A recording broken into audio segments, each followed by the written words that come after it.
सुशांत सिंह राजपूत की मौत का राज दिन ब दिन गहराता जा रहा है।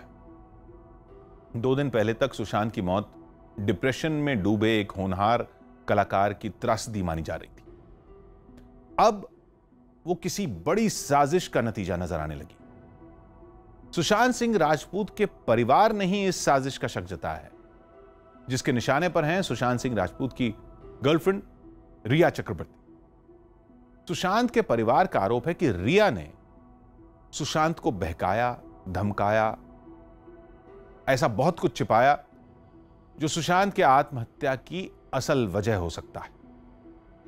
सुशांत सिंह राजपूत की मौत के लिए रिया, उनके भाई और माता पिता को नामजद करते हुए जो एफआईआर पटना में दर्ज कराई गई है, उसकी पड़ताल करने के लिए पुलिस की टीम मुंबई में। रिया को अब सवालों के जवाब भर नहीं देने हैं, बल्कि उनको साबित करना है कि सुशांत की मौत के लिए वो जिम्मेदार नहीं है। सुशांत के पिता के आरोप बेहद गंभीर हैं और उन्हीं आरोपों की रोशनी में देखें तो सुशांत की जिंदगी में रिया के आने से लेकर सुशांत की मौत तक बहुत कुछ खटक रहा है। यह बात तो सुशांत की मौत के फौरन बाद सामने आ गई थी कि सुशांत की मानसिक हालत ठीक नहीं थी। वो डिप्रेशन में थे, जिसका इलाज भी करा रहे थे। तभी पहली बार यह पता चला कि सुशांत ने अपनी मौत से 8 महीने पहले मुंबई के बांद्रा इलाके में कैप्री हाइट्स बिल्डिंग इसलिए खाली कर दी थी क्योंकि उनको शक था कि उस घर में भूत प्रेत जैसी कोई चीज।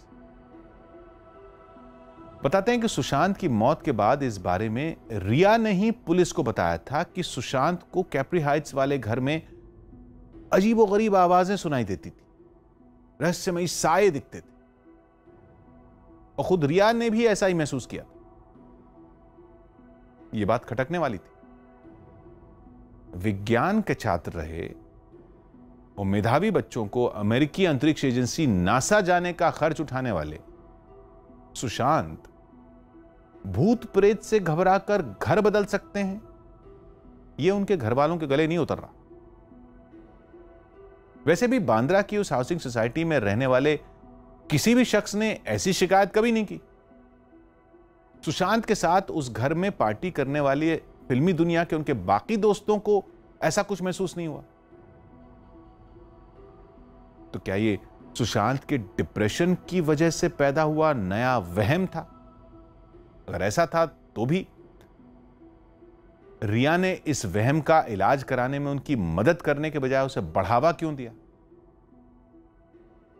इस सवाल का जवाब अब रिया को देना, जिन पर यह आरोप भी है कि सुशांत को उनके घर से निकालकर बांद्रा में ही एक फ्लैट में ले जाने का आइडिया रिया का ही था। सुशांत के परिवार का दावा है कि उन्होंने फरवरी में ही मुंबई पुलिस को बता दिया था कि सुशांत की जिंदगी खतरे में, क्योंकि सुशांत अच्छे लोगों के साथ नहीं है। सुशांत के साथ तब रिया थी, जो उनके बैंक खाते से लेकर मनोचिकित्सक से सुशांत का इलाज कराने तक सब कुछ संभाल रही। मुंबई के बांद्रा पाली हिल इलाके में फिल्म अभिनेता सुशांत सिंह राजपूत की खुदकुशी से पहले जो घर था वो ये घर था। यहाँ पर कैप्री हाइट्स की ये इमारत है। सुशांत खुदकुशी मामले में बहुत बड़ा पर्दाफाश। भूत प्रेत से जुड़ा खुदकुशी का केस। पाली हिल जो है उसको कहा कि इसमें भूत प्रेत रहता है, तो उसको वहां से दूसरी जगह अपनी चापलूसी से शिफ्ट कराया। काले जादू की कहानी आई सामने। वो ब्लैक मैजिक और भूत प्रेत की बातें करती थी। उसके बाद सुशांत ने इस पूरी इमारत को खाली करके दूसरे घर में चले गए थे। सुशांत की गर्लफ्रेंड पर और कसा शिकंजा।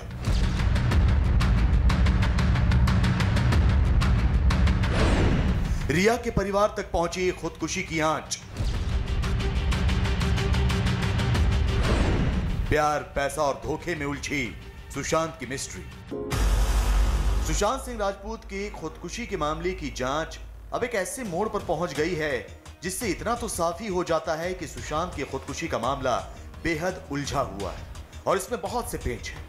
न्यूज 18 को सुशांत की खुदकुशी से जुड़ी एक सनसनीखेज जानकारी मिली है, जिसे सुनकर आप भी हैरान हो जाएंगे। अब तक इस मामले की जांच में इतने पहलू सामने आ चुके हैं कि पुलिस भी शायद उलझ गई है। सबसे पहले तो हम आपको बताते हैं कि सुशांत की खुदकुशी मामले से जुड़े कितने पहलू अब तक जांच में सामने आ चुके हैं। सुशांत खुदकुशी मामले में जो सबसे नया पहलू सामने आया है वो है भूत प्रेत की थ्योरी। इसके साथ ही काले जादू का भी नाम लिया जा रहा है। इसके अलावा सुशांत के खाते से 15 करोड़ रुपए निकाला जाना भी अब तक राज ही बना हुआ है। इन सब के साथ ही सुशांत के बैंक खाते, सुशांत की बनाई कंपनियां, उनकी गर्लफ्रेंड रिया और रिया का परिवार भी अब जांच के घेरे में आ चुके हैं। सुशांत की एक्स गर्लफ्रेंड अंकिता लोखंडे ने भी पुलिस को बयान दिया है। सुशांत की खुदकुशी के बाद फिल्म इंडस्ट्री में गुटबाजी को लेकर भी जांच जारी है। सुशांत की खुदकुशी को लेकर अब जो सबसे हैरान करने वाला पहलू सामने आया है वो है भूत प्रेत और काले जादू का। भूत प्रेत का मामला सामने आया बिहार पुलिस की पूछताछ में। सुशांत के पिता के एफआईआर दर्ज कराने के बाद पटना से बिहार पहुंची बिहार पुलिस ने 3 लोगों से पूछताछ की। पुलिस ने सुशांत के दोस्त महेश शेट्टी और उनके पुराने कुक और बहन का बयान दर्ज किया, जिसमें भूत प्रेत की थ्योरी सामने आई। सुशांत के करीबियों ने बताया कि रिया भूत प्रेत में विश्वास रखती थी और सुशांत के पुराने घर में अचानक भूत प्रेत दिखने लगे। दावा किया जा रहा है कि सुशांत ही नहीं बल्कि घर के नौकरों को भी घर में भूत प्रेत नजर आते थे। सुशांत की बहन के मुताबिक रिया सुशांत के फ्लैट में तांत्रिकों को लेकर आती थी, जो सुशांत के फ्लैट पर तांत्रिक पूजा करते थे। रिया ने एक तांत्रिक से सुशांत को ताबीज भी दिलाया था। 2019 में वो सुशांत सिंह राजपूत इसी इमारत में जो रहते थे, वहां से वो मकान खाली करके चले गए थे और 15th या 16th फ्लोर पे वो रेंटेड फ्लैट था उनका, वहां से खाली करने के बाद वो वापस चले गए थे, जिसके बाद उन्होंने काटा रोड में अपने दूसरा घर जो है वो किराए पे लिया था। इसी के बाद जो रिया और सुशांत सिंह राजपूत की जो फैमिली है जो पटना में रहती है, उन्होंने एलिगेशन लगाए थे रिया चक्रवर्ती के ऊपर कि उन्होंने वो ब्लैक मैजिक और भूत प्रेत की बातें करती थी। उसके बाद सुशांत ने इस पूरी इमारत को खाली करके दूसरे घर में चले गए थे। सुशांत के घर वालों का आरोप है कि सुशांत की गर्लफ्रेंड रिया ने भूत प्रेत की बात कहकर सुशांत का घर बदलवा दिया और उन्हें नए घर में रहने के लिए राजी किया। पाली हिल जो है उसको कहा कि इसमें भूत प्रेत रहता है, तो उसको वहाँ से दूसरी जगह अपनी चापलूसी से शिफ्ट कराया, जो वर्तमान में घर में सुसाइड जो हुआ है उस घर में ले गया।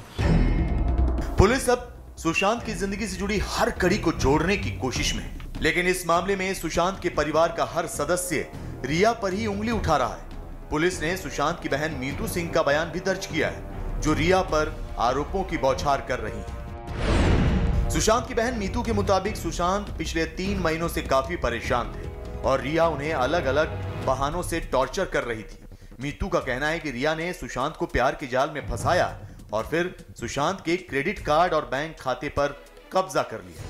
सुशांत की बहन ही नहीं बल्कि सुशांत के परिवार का हर सदस्य रिया पर उंगली उठा रहा है। सुशांत के चाचा से जब न्यूज़ 18 ने बात की तो उन्होंने भी यही कहा कि रिया ने सुशांत को अपने जाल में फंसा लिया था और वो उनकी पूरी जायदाद पर कब्जा करना चाहती थी। इसका सारा रुपया पैसा अकाउंट का वगैरह एटीएम कार्ड का बहुत सारा कागजात वगैरह लेकर के चली गई है। तो इसमें लगता है कि रिया चक्रवर्ती का भी इसमें बहुत बड़ा हाथ है। सुशांत की बहन मीतू ने रिया पर यह भी आरोप लगाया है कि रिया सुशांत के परिवार के किसी भी सदस्य को पसंद नहीं करती थी और वो एक सोची समझी साजिश के तहत सुशांत को घर वालों से दूर कर रही थी।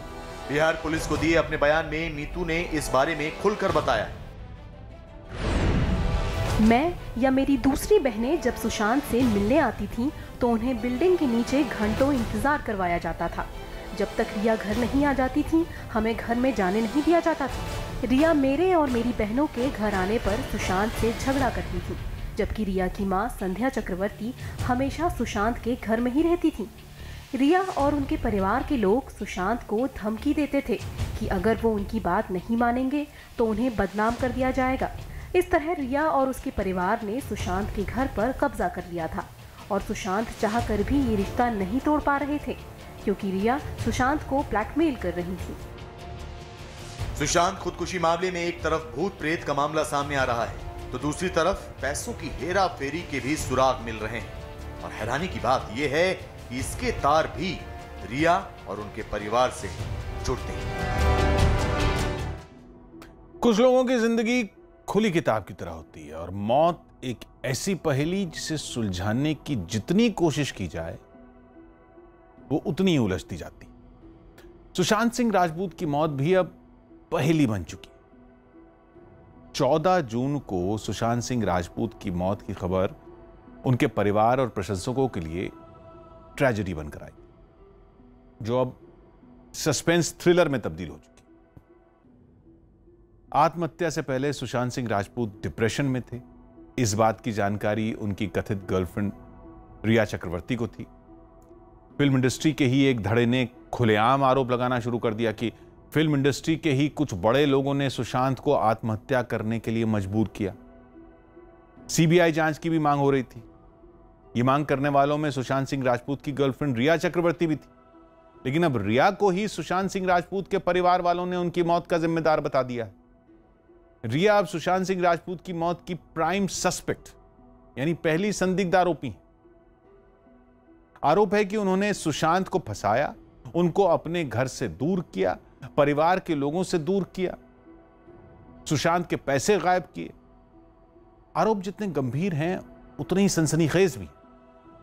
खबर है कि सुशांत की बहन ने पुलिस को बयान दिया है कि अपनी मौत से 3 महीने पहले से सुशांत परेशान थे, क्योंकि रिया चक्रवर्ती उनको टॉर्चर कर रही थी। रिया के साथ साथ उनकी मां, भाई और पिता भी सुशांत के पिता की तरफ से दर्ज कराई गई एफआईआर में नामजद है। इसकी वजह भी है, सरकारी दस्तावेजों के मुताबिक सुशांत सिंह राजपूत ने 3 कंपनियां रजिस्टर करा रखी, एक गुरुग्राम में, 2 मुंबई।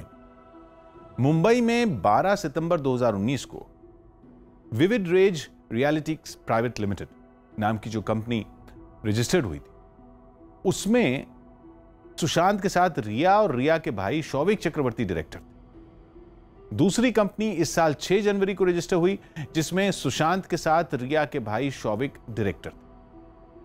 इन दोनों कंपनियों का रजिस्टर्ड ऑफिस के तौर पर नवी मुंबई के जिस फ्लैट का पता दर्ज है, वो फ्लैट रिया के पिता इंद्रजीत चक्रवर्ती का बताया जा रहा है। सुशांत के घर वालों का आरोप है कि बीते 1 साल में सुशांत के बैंक खाते से 15 करोड़ रुपए निकाले गए। इनमें काफी बड़ी रकम ऐसे ऐसे खातों में ट्रांसफर हुई जिसका सुशांत से दूर दूर तक कोई लेना देना नहीं था। उनका आरोप है कि सुशांत का एक मोबाइल फोन और लैपटॉप भी रिया चक्रवर्ती ले गई। क्यों, किस हैसियत से, इसी का पता लगाने के लिए पटना पुलिस की टीम मुंबई में डेरा डाले बैठी। पटना पुलिस के बजाय रिया चक्रवर्ती चाहती है कि सुशांत की मौत की जांच मुंबई पुलिस ही करे। इसके लिए उन्होंने सुप्रीम कोर्ट में याचिका भी दाखिल कर दी है। हालांकि रिया के इस कदम से सुशांत के घर वालों का माथा और ठनक गया है कि कुछ तो है जो रिया छिपाना चाहती। इससे मुंबई पुलिस भी सवालों के घेरे में है कि आखिर उसने अब तक रिया और सुशांत के बीच रुपए पैसे के लेन देन पर बुनियादी सवाल तक क्यों नहीं पूछे, जबकि हत्या या आत्महत्या की जांच का पहला पहलू ये होता है कि अगर किसी की रहस्यमयी मौत हुई तो उससे सबसे ज्यादा फायदा किसको हो सकता है। सुशांत सुसाइड मामले की जांच जैसे जैसे आगे बढ़ रही है, किसी थ्रिलर फिल्म की तरह इससे जुड़े नए नए सच सामने आते जा रहे हैं। अब तक जो मामला प्यार और धोखे के इर्द गिर्द घूम रहा था, अब उसमें पैसे की भी एंट्री हो गई है। सुशांत खुदकुशी मामले के तार अब 15 करोड़ रुपए के बाद कुछ कंपनियों से भी जुड़ रहे हैं। सुशांत के परिवार का आरोप है कि रिया ने सुशांत के खाते से 15 करोड़ रुपए निकाले। सुशांत के बैंक खाते से 15 करोड़ रुपए निकाले जाने की बात सुशांत के पिता की दर्ज कराई गई एफआईआर में भी कही गई है। इसके बाद बिहार पुलिस इस पहलू की भी जांच कर रही है। इस सिलसिले में बिहार पुलिस अब उन बैंकों के चक्कर काट रही है जहां सुशांत के खाते थे। यहाँ सुशांत का अकाउंट था, आप लोग उसी पर ले लेते हैं सर। नहीं, यहाँ पे सुशांत का अकाउंट था, ये तो फॉलो करने का है सर। यहाँ पे अकाउंट सुशांत के बैंक खातों की जांच में अब प्रवर्तन निदेशालय यानी ईडी भी जुड़ गया है। इस बीच जांच में कुछ कंपनियों के नाम भी सामने आए जिन्हें सुशांत ने बनाया था। इन कंपनियों के दस्तावेज खंगालने पर खुदकुशी मामले में रिया और उनके परिवार को लेकर गुत्थी और उलझ जाती है। पुलिस को सुशांत की 4 कंपनियों के बारे में पता चला है जिनके तार बेहद उलझे हुए। सुशांत ने विविड रेज रियलिटिक्स नाम की एक कंपनी बनाई थी। यह कंपनी नवी मुंबई की साई फॉर्च्यून बिल्डिंग के फ्लैट नंबर 503 पर रजिस्टर्ड थी। और हैरानी की बात यह है कि इस फ्लैट के मालिक रिया के पिता इंद्रजीत चक्रवर्ती हैं और कंपनी के निदेशक रिया के भाई शोविक चक्रवर्ती। सुशांत की कंपनियों को लेकर जांच आगे बढ़ी तो एक और कंपनी सामने आई। इस कंपनी के दस्तावेज जब खंगाले गए तो एक नई कहानी सामने आई। ये भी हैरान करने वाला पहलू है। सुशांत की दूसरी कंपनी का नाम front India for world foundation है, लेकिन ये कंपनी भी नवी मुंबई की साई फॉर्च्यून बिल्डिंग के फ्लैट नंबर 503 पर रजिस्टर्ड है, यानी रिया के पिता के नाम के फ्लैट पर। और इस कंपनी के निदेशक भी रिया के परिवार के सदस्य ही हैं।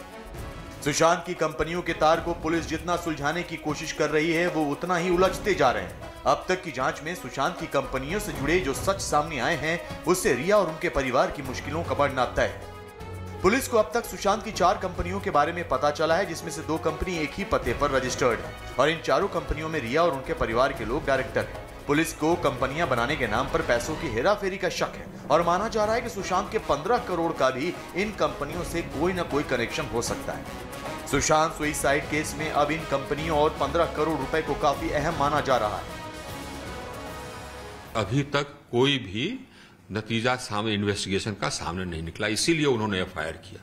एफआईआर को हमने देखा है। एफआईआर में जो बातें उठाई गई हैं वो गंभीर बातें हैं। उनके बेटे के अकाउंट से 17 करोड़ डाइवर्ट हो गया। किसने डाइवर्ट किया, कैसे डाइवर्ट किया, ये सारी बातें को इन्वेस्टिगेट होना चाहिए था। और लोगों की यही मांग है कि सच्चाई सामने आवे, इन्वेस्टिगेशन सही हो, दूध का दूध पानी का पानी हो। सुशांत मामले की सीबीआई जांच की भी मांग उठ रही है, लेकिन रिया चक्रवर्ती इसका विरोध कर रही हैं। यहां तक कि वो सीबीआई जांच रुकवाने के लिए सुप्रीम कोर्ट भी पहुंच गई। इससे यह सवाल जरूर उठ रहा है कि आखिर ऐसा क्या है जो रिया छिपाना चाहती है।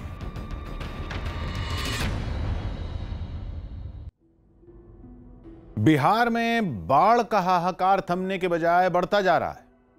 वहां के जितने भी जिले नदियों के किनारे हैं, वहां नदियों का पानी गांवों में घुसकर तबाही मचा रहा है और जो इलाके नदियों से थोड़ी दूर हैं, वहां आसमान से बरस रही आफत ने जिंदगी दुश्वार बना दी।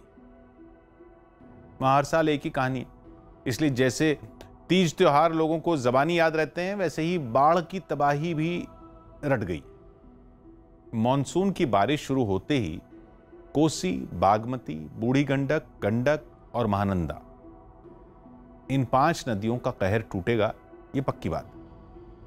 1975 में जब बिहार में बाढ़ आई थी तो मशहूर साहित्यकार फणीश्वरनाथ रेणु दिल्ली की एक पत्रिका के लिए रिपोर्टिंग करते थे। उन्होंने बाढ़ पर अपनी रिपोर्ट में लिखा था कि मेरा गांव एक ऐसे इलाके में है जहां हर साल पश्चिम पूरब और दक्षिण की कोसी, पनार और महानंदा और गंगा की बाढ़ से पीड़ित प्राणियों के समूह आकर पनाह लेते। सावन भादों में ट्रेन की खिड़कियों से विशाल और सपाट पड़ती जमीन पर गाय, बैल, भैंस, भेड़, बकरियों के हजारों झुंड मुंड देखकर ही लोग बाढ़ की विभीषिका का अंदाजा लगाते। Motor, scooter, tractor, motorcycle, cycle, rickshaw और पैदल लोग पानी देखने जा रहे हैं। लोग पानी देखकर लौट रहे हैं। देखने वालों की आंखों में, जबान पर एक ही जिज्ञासा, पानी कहां तक आ गया। यह लिखा था फणीश्वरनाथ रेणु ने 1975 में। 45 साल बाद भी वैसी ही बाढ़, वैसा ही हाल। कोरोना की वजह से ट्रेनें पहले ही न के बराबर चल रही थीं। अब बिहार में बाढ़ की वजह से भी ट्रेनों की आवाजाही कई रूट पर बंद है। इसलिए लोग नेशनल हाईवे और नदियों के तटबंध पर खड़े होकर बाढ़ पीड़ितों के झुंड देख रहे हैं और नदियों के उफान से अंदाजा लगा रहे हैं कि बाढ़ अब तक कितने गांवों को डुबो चुकी। वैसे ही काम बिहार में बाढ़ नियंत्रण वाले विभाग के अफसरों ने थोड़ा आसान बना दिया है। वो रोज के रोज बता देते हैं कि कौन सी नदी खतरे के निशान से कितना ऊपर बह रही है, नेपाल से लेकर बिहार के किस हिस्से में कितने मिलीमीटर बारिश हुई है। बाढ़ की तबाही आंकड़ों में सिमट आई और आंकड़े डरावने होते जा रहे हैं। खबर है कि बिहार के 12 जिलों के करीब 40 लाख लोग बाढ़ की चपेट में आ चुके। कई गांवों में डूबते लोगों को पेड़ की टहनियों का सहारा है। जी, पेड़ की टहनियों पर खटिया बांधकर लोग खुद को बाढ़ से बचाने की कोशिश कर रहे हैं।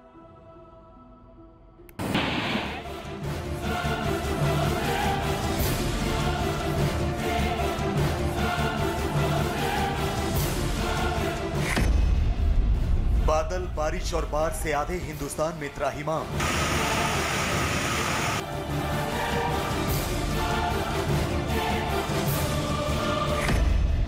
पहाड़ों पर मूसलाधार आफत से खिसकने लगी चट्टान।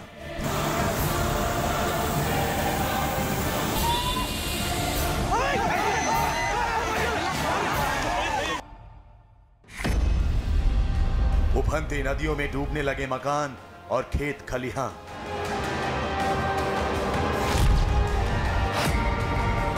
ऊपर तो दिखावा ही नहीं करे।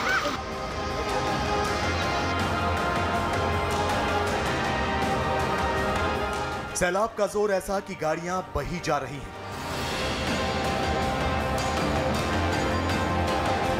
पानी का प्रहार ऐसा कि पत्थरों पर टिकी जिंदगी के पांव भी उखड़ते नजर आ रहे हैं। जल प्रलय सब कुछ अपनी आगोश में लेने पर आमादा दिखाई दे रहा है। मॉनसून में बादल इस कदर बरस रहे हैं कि गांव के गांव टापू में तब्दील हो गए हैं। पेड़ों पर लोग चारपाई डालकर जिंदगी गुजारने को मजबूर हैं। गृहस्थी उजड़ चुकी है और बाढ़ से बेहाल लोगों की सुध लेने वाला कोई नहीं। जुगाड़ की नाव ही इन दिनों बाढ़ पीड़ितों का इकलौता सहारा है। मैदानी इलाकों का हाल तो बेहद बुरा है, लेकिन पहाड़ों पर तो जैसे आफत बरस रही है। नदी नालों की तेज धार मकानों की बुनियाद हिला रही है। गाड़ियां दलदल में फंस रही हैं, तो गांवों में सैलाब के शोर से दहशत पैदा होने लगी है। सबसे पहले देखिए कैसे बिहार में जल तांडव से हाहाकार मचा। पिछड़े राज्यों में गिना जाने वाला बिहार हर साल की तरह इस साल भी बाढ़ से कराह रहा है। कोरोना वायरस के साथ सैलाब ने यहां के लोगों का जीना मुहाल कर दिया है। हजारों लोगों के खेत खलिहान, घर मकान पानी में बह चुके हैं। लाखों लोग बेघर होकर अपनी जान बचाने के लिए ऊंची जगहों की ओर पलायन को मजबूर हैं। स्थिति बेहद भयावह है। लोग भूखे प्यासे हैं, तो इनका दर्द बांटने और उस पर मदद का मरहम लगाने वाला कोई नहीं। बागमती नदी के पानी ने दरभंगा के लोगों की जिंदगी नर्क बना रखी है। गले तक पानी में लोग तैरकर आने जाने को मजबूर हैं। यहां कच्चे मकान सैलाब में समा चुके हैं। सड़कों का तो अता पता ही नहीं। फसल चौपट हो गई। मिट्टी के चूल्हे पर खाना बनाया जा रहा है। पकाने के लिए घर में सिर्फ मक्का ही है, जिसे लोग मजबूरी में गूंथकर रोटी बना रहे हैं और नमक और मिर्च के साथ खा रहे हैं। सरकारी मदद लोगों के लिए उस उम्मीद की तरह हो चली है जो कभी पूरी ही नहीं होती। हम बाढ़ प्रभावित कुशेश्वर स्थान में हैं और देखिए यहाँ की तस्वीर, दूर दूर तक केवल बाढ़ का पानी दिख रहा है और एक झोपड़ी नुमा ये मरई जिसको हम लोग बोलते हैं आम बोलचाल की भाषा में, वो भी पानी में पूरी तरीके से डूबा हुआ है। एक बुजुर्ग शख्स जो है वो यहाँ पर खाट के ऊपर पड़े हुए हैं। मचान बनाया गया है और लोग जो हैं वो भी यहाँ पर। थोड़ी घर की स्थिति देखिए, बाढ़ में बहुत कम बचा है यहाँ पर, जो ज़मीनें बहुत कम है। और इसी में एक तरफ देखिए व्यवस्था कैसी है। जो झोपड़ी नुमा घर है उसमें गाय बंधी है, गाय के बगल में खाट है। यानी इस बाढ़ की विभीषिका ने आदमी और पशु का अंतर जो है वो मिटा दिया है। रोज यही बन रहा है अभी? रोज बनता है। रोज यही बनाती हैं? रोज बनाती हैं। और बनाने के लिए कुछ नहीं है आपके पास? नहीं, निमक रोटी खाए छे। दहाड़ में की खेबे का, जे निमक रोटी मिले छे से खाए छिए। बाल बच्चा निमक रोटी खाए दै छे, कहलक ई नहीं खेबो ऊ नहीं खेबो, तो कहबे दहनाल में की देबे खाए। दरभंगा जिले में आई बाढ़ ने कई गांवों को पूरी तरह से अपनी चपेट में ले लिया है। आम लोग तो परेशान हैं ही, सरकारी मुलाजिम भी बाढ़ की त्रासदी झेलने को मजबूर हैं। दरभंगा से 70 किलोमीटर दूर कुशेश्वर स्थान में बाढ़ के पानी में पूरा थाना डूब गया है।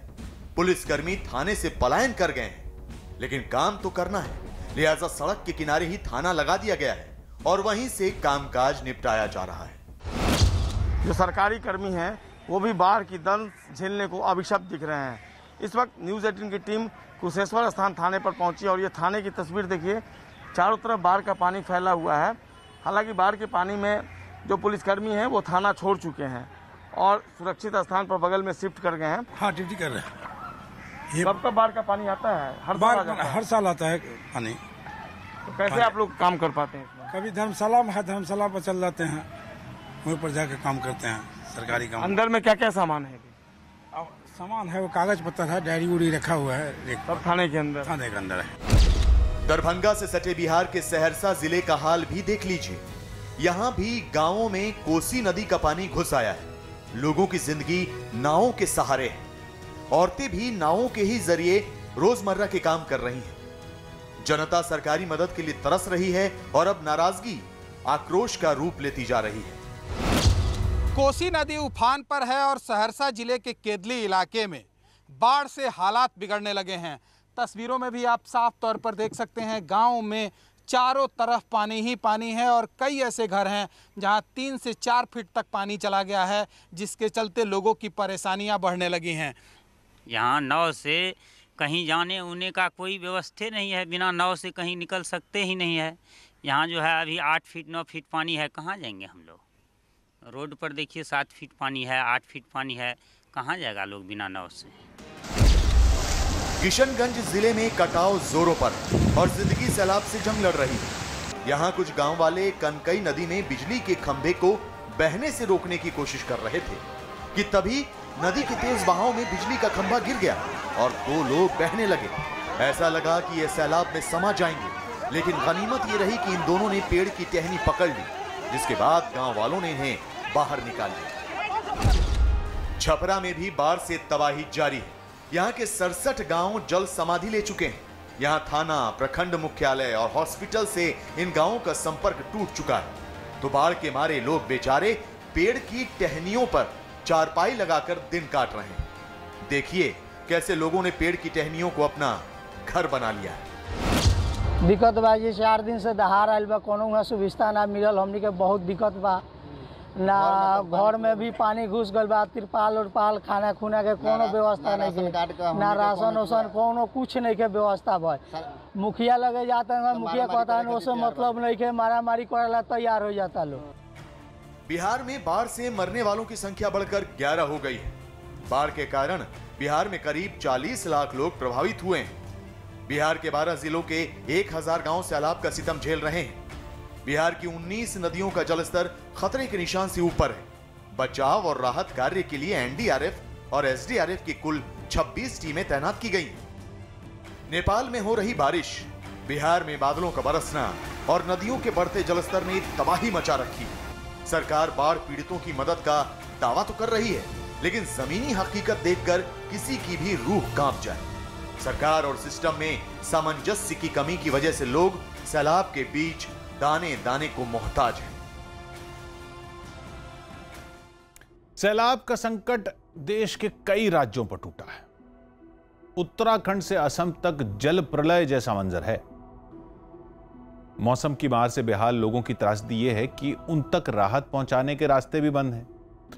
उत्तराखंड के पिथौरागढ़ में भूस्खलन की वजह से कई लोग बेघर हो चुके हैं और अब एनडीआरएफ और एसडीआरएफ की टीमें रस्सियों के सहारे पानी और मलबे में फंसे लोगों तक पहुंचने की कोशिश में। ऐसा ही हाल असम का है, जहां छोटी बड़ी करीब 2000 सड़कें पानी में डूब चुकी। प्रशासन को सूझ नहीं रहा कि ब्रह्मपुत्र और उसकी सहायक नदियों की बाढ़ में फंसे 17 लाख लोगों तक मदद कैसे पहुंचाई जाए। पश्चिम बंगाल से राजस्थान तक मूसलाधार बारिश की वजह से नदियां उफान पर। प्रशासन ने भी इसे कुदरत का कहर मानकर हाथ खड़े कर दिए। गर्मियों में पानी के लिए तरसने वाले राजस्थान में बारिश और बाढ़ का हाल देखकर सरवत एम जमाल की एक कविता याद आ रही कि पीठ पर लोगों ने फिर रख ली सलीमें हैं, हाकिमों के हाथों में शायद जरीबें हैं। राजधानी कूच का पैगाम है, गांव बस्ती शहर तक कोहराम है। देवता वरदान देने पर तुले हैं, 2 ही वर हैं, बाढ़ या सूखा। खेत बिन पानी फटते गए या नदी की धार में बहते गए। फसल बोना धर्म था सो बो चुके हैं, क्या उगेगा। डंठलें या भूसा कोरोना संकट की वजह से किसानों को पिछली फसल का दाम भी नहीं मिला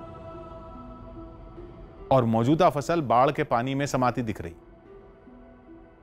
फिलहाल मौसम की मार का जो संकट है वो मॉनसून के साथ खत्म हो जाएगा, लेकिन तबाही के निशान इतनी जल्दी नहीं मिटेंगे, ये बात पक्की है। वैसे अभी यूपी, बिहार, झारखंड, पश्चिम बंगाल, असम के लोगों को अगले 24 घंटे तक भारी बारिश से राहत मिलने के आसार भी नहीं। मौसम विभाग ने आगाह किया है कि उत्तराखंड के चमोली और पिथौरागढ़, यूपी के बहराइच, श्रावस्ती और खीरी, राजस्थान के चित्तौड़गढ़, भीलवाड़ा, अलवर, सीकर, करौली और बिहार के अररिया, सुपौल और किशनगंज में अगले 24 घंटों के दौरान मूसलाधार बारिश होने वाली है।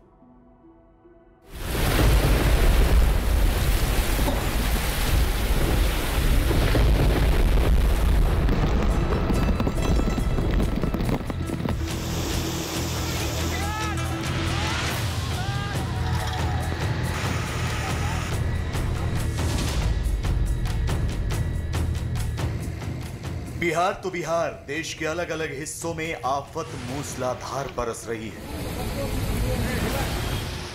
बिहार के बाद सबसे ज्यादा अगर किसी सूबे पर सैलाब की मार पड़ी है तो वो असम है।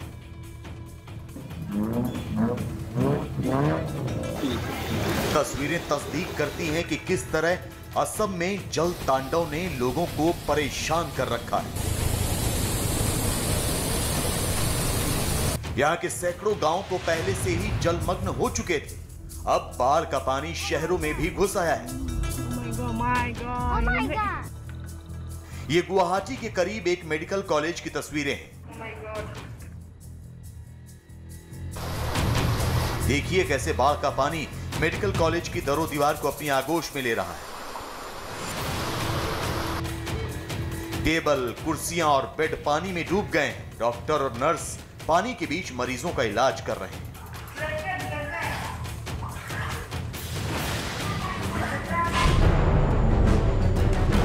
असम में बाढ़ से करीब 17 लाख लोग प्रभावित हैं। असम में बाढ़ से अब तक 107 लोगों की मौत हो चुकी है। असम का गोवालपारा बाढ़ से सबसे ज्यादा प्रभावित है। गोवालपारा के 4 लाख लोग बाढ़ से त्राही त्राही कर रहे हैं। असम में बाढ़ की वजह से 187 पुल क्षतिग्रस्त हो गए हैं, जबकि 30 जिलों की 1937 सड़कें जलमग्न हैं। काजीरंगा नेशनल पार्क का 65% हिस्सा पानी में डूबा हुआ है। असम से सटे पश्चिम बंगाल में भी नदियों का पानी तबाही का शोर मचा रहा है। देखिए वर्तमान में किस तरह लोग उफनती अजय नदी को जान हथेली पर रखकर पार कर रहे हैं। यहाँ कोई पुल ना होने की वजह से लोग बांस और टायर से बनी नाव के जरिए एक किनारे से दूसरे किनारे तक जाने को मजबूर हैं। इस कमजोर नाव पर लोग साइकिल और बाइक भी लादे हुए हैं।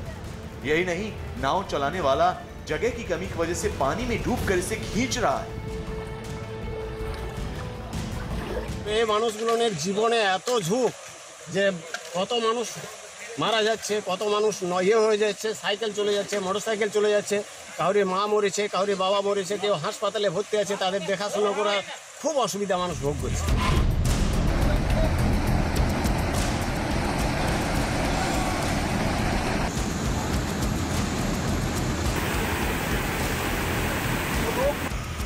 पहाड़ों में भी बारिश ने तबाही मचा रखी।